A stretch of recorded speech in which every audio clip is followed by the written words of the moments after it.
Welcome to This Song Is Yours, the podcast where we dive deep into the art of songwriting, chat with some of the most exciting artists in the world, and explore the stories behind their songs. I'm your host, Simon Fink, and as always, thank you very much for joining us. Our guest this week on the podcast is Tove Lo. The beloved Swedish singer and songwriter has spent over 15 years carving out a sound entirely her own, a grungy, electronic, hedonistic strain of pop music that's earned her a Grammy nomination and seen her collaborate with artists such as Flume, Coldplay, Kylie, Minogue, and Charli XCX. On September 18th of this year, she's going to be releasing ESTRUS, her sixth studio record and another brilliant addition to a discography that just keeps growing in confidence and in sonic scope. It follows her recent single, Des Fleurs, a collaboration with Belgian singer and rapper Stromae. Today, we're sitting down with Tove Lo to talk about the evolution of her sound across these 15 plus years, the songwriting behind Des Fleurs and how she approaches collaboration more broadly, and when an Australian tour might be on the cards and Australian fans get the chance to see her live again. Now, we want to say a massive thank you to Layla for her help with today's episode and give you a friendly reminder that ESTRUS arrives on September 18th. You'll be able to find all details in the show notes on where you can pre-order and pre-purchase the record, including where you can also stream Des Fleurs and follow Tove Lo on all of her socials. While you are in the show notes, please make sure you're subscribed to this podcast, This Song Is Yours, and come and follow us on Instagram and TikTok. It really does help us out. It keeps you across all of our new episodes, guests, and everything else that we've got going on. Our website also has our playlist feature, so you'll be able to find curated playlists there from some of your favorite artists and our tote bag merch as well. But we don't want to keep you any longer. Let's get into it. Here is our conversation with Tove Lo. Don't give me your bring me flowers, bring your sweat to my bed tonight. Let's go out. Please welcome to This Song Is Yours, Tove Lo. Hello there. How's it going? Hello. I'm good. How are you doing? Doing very well, thank you. Thank you so much for coming onto the podcast and giving us some of your time. I am, full disclosure, very excited to be chatting with you today. I know that there's so much going on in your world in relations to a whole brand new era. We've got a brand new single out in the form of Des Fleurs with Stromae. And there's also, I know fans are terribly excited that we've got ESTRUS, the brand new album coming in September. How are you feeling at this stage? How is it at the start of a new era, I guess? It's feeling it's so weird. Like every time I put out an album, I feel like it's the first time I ever am ever doing it. And it's kind of I love that though. I don't feel in any way jaded. I just feel so like happy that I get to do what I love and to do it so freely now, you know, as an independent artist and all that.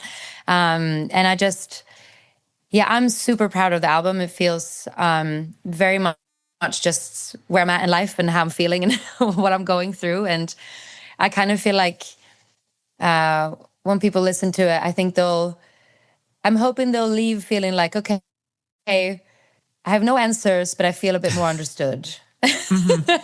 So, you know. Sometimes it's just having that feeling of like community in a way almost, that being seen and being heard in a way. It doesn't have to give any answers just to be recognized. No.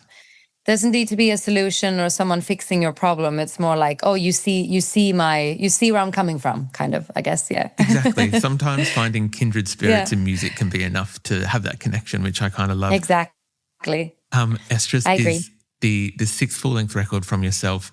And I know over the many years that you've been doing this, I kind of feel, having a look and having a listen to your music last night and this morning in preparation for today, that there is, I would say that you're kind of singular in your lane in a way, that there's no one that really makes cutting edge pop music that somehow addresses both, for lack of better terms, hedonism and depression, having both sides of the coins in that, and that there's no one that really does it like yourself. I'm wondering, when you go into making a new album and having a look at the current pop landscape around you, is there ever the challenge of how you one up the next album, or whether you're looking back to see what you've done previously to have evolution within music? I think, first of all, thank you for saying that. was very lovely to hear. I appreciate that. So I guess, you know what, the feeling to one up, I think I only had that with my second album, because it's like you do the first one and then you're like, and also the out of this were like, how did it even happen? The kind of level of success that I had with my first album. It was so, to me, it felt like, I don't even think I still understand what happened. Do you know what I mean? Like it's so unrealistic and so unexpected. So I think then I remember feeling the sort of, okay, well, how do I now, like where am I supposed to write from? Because I wrote from my, you have your whole life to write your first album, and then you have 6 months to write your second. That's the, the sort of, and so I think I just remember feeling like, where am I supposed to grab inspiration from? How am I going to do I write from my perspective now, or do I write from what people want to hear from me? Like, where do I get where do I grab, the core from, so to speak? And I think I remember that having a hard time with my second album. And I remember it was hard when I decided the direction I wanted to go, which was just, kind of deeper into the darkness almost, but making it dancey. That there was, there was pushback from my label and stuff at the time. And they weren't like, you can't put this out, but they were like, we don't really understand what you're doing, what's happening. But I was like, no, this is the album, So I think since I made that decision, then I just feel like, I can't wait to sort of, I can't wait to just get to just write down my journal and just get to this cathartic place of release where I just get to I really express myself and, make art. It's, I love it. The one thing I will say with is the visual world that I'm building. I always try to make sure that I'm, staying uniquely to me. And even though I get very inspired by my peers, making sure that it's its own thing and not just, following a trend. 100%. I think that you've done that very well across many different projects. The imagery for ESTRUS is very striking, somewhat like not medieval, but I think a kind of that tone. No, kind of. Yeah. Yeah. I'm wondering whether you might be able to talk us through the brand new single that's out at the moment that fans can listen to, Des Fleurs with Stromae. It's a gorgeous track. Obviously, Stromae does an incredible job alongside yourself doing an incredible job, but wondering, whether you might be able to talk us through the creation of that single and kind of how it came to be and how he got involved with the song. So it actually, it kind of started with him in a weird way. So I've a quick backstory. I've been a huge fan of his since 2015. I saw him perform at Coachella in 2015, and I didn't know, I've heard a lot on dance, but didn't know much about him other than that. And I walked past this tent that was just packed outside the tent, and everyone was dancing and moving in unison almost. And I was like, what is going on in there? And I walk in and I was like, oh, he's not a word of English, just French, French, French all the way. And the energy in there was so electric, and everyone was engaged and no phones up, nothing, just fully focused on him. And it was one of the best performances I've ever seen. And so since then, I just started listening to his music a lot, watch his videos, just be a proper fan. And so I reached out to him a few times, saying if you ever up for it, I would love to collaborate. And then, but not pestering, but kind of just so you know, I'm interested to make music with you, kind of politely. Here if you need, yeah, being very Swedish about it. And then right after I'd put out Dirt Femme, he sent me some tracks to write to. And I was really whoa, that came kind of out of nowhere. And one of the tracks was this, this kind of, hypnotic piano, kind of waltz tempo thing. And it had the beat, it had his, the humming harmonies in the background. And I just remember being so captivated by it. And I was like, I need to write to this one. And so I was in New Zealand at the time, looking out over these black sand beaches, and I had my portable studio with me. So I just was like, honey, I'm going to sit in here for about 12 hours and write a song. I'll see you later, to my hubby's, who's Kiwi. And I was just working on this for a few days. And I was like, I don't know, it's strange, but it feels feels, very like kind of romantic and sexy and haunting all at once. So, and I worked a lot on the vocal production. I kind of did those like, the chop up in the beginning, the like, bring me flowers, that kind of like, it's actually not, I don't actually do it. I chopped it up in the vocal because it kind of made it sound a bit less corny. I don't know. And then I did a lot of the sort of like, almost like barking, pre is like, wah, wah, like all that kind of stuff. So, and I was like, I have no idea if he's going to like this. This is going to be interesting, but he loved it. And then I kind of think it was just, I had just put out an album. He was in the middle of his own project. So I think it kind of just sat there waiting for us to be ready for it, And then I reached out when I was working on this record and was like, hey, I would love to put this on my album. Would you want to, do a verse? Like, how would you be comfortable at putting this out into the world? And he was like, I would love, let me do a verse and it can be, your release, but I'll, be on the song with you. And and then it's just been he's an artist with so much integrity. So I think, and just his taste is so high in my opinion. So I feel like I was just very excited to have him on a song when you're just, a super fan of someone. And I'm like, I'm playing it cool, but I'm very happy. But I love that that's kind of how it has come to be, obviously. And I know that within the industry that there are some times where you find yourself with a collaborator where maybe it wasn't initially your choice. It still works out. There's still great chemistry. But I do love when it's an organic thing where it's someone who's legitimately a fan of someone and just says, let's make music.